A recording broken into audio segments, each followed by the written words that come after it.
Well, let's transition right here and get to the Wileyism for the day. Gets John response, and then I'll respond. Today's Wileyism is you become who you are before you know who you are. You become who you are before you know who you are. John Brinkish, I know you got something for this one. It hits you in the heart right there. What does that Wileyism do for you? So I love it because the reality is, like the way that I internalize it is that being is living, right? Like I am the art of being. Okay, I am present. Like I've said before, you're present and you're doing the things that you feel like you should be doing.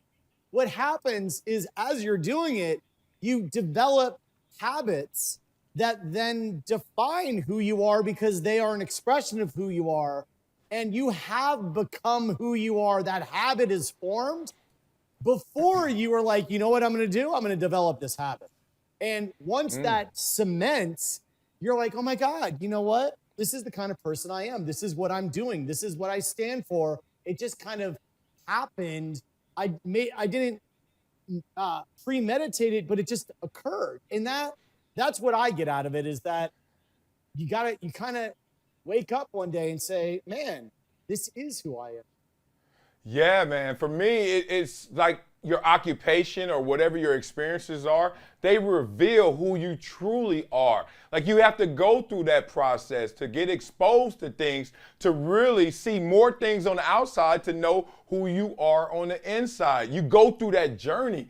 And, you know, youth is wasted on the young. So when you're 15 or 20 or even 25, you feel like, all right, I got it. All good. I know exactly who I am.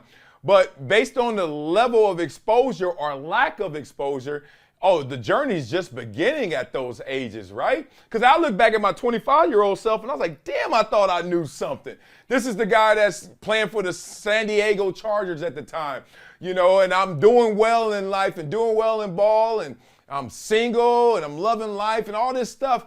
And I'm like, oh my God, the opportunities and platforms and things I was doing then, amazing. How I handled it in comparison to how I would handle it today, almost embarrassing. Like, dude, what were you up to? You don't even understand it. So you got to go through that experience and exposure to get to your essence. And that's who you really are. It's like this revelation.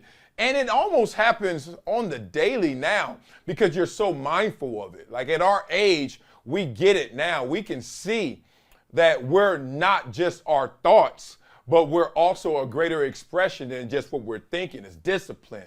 It's all about what we want to apply ourselves to. So it was amazing when I saw that Wileyism. I was like, yeah, that's pretty deep. Because you could be at some place and thinking that's who you are. But in reality, it's just on a mission to show you more of who you are.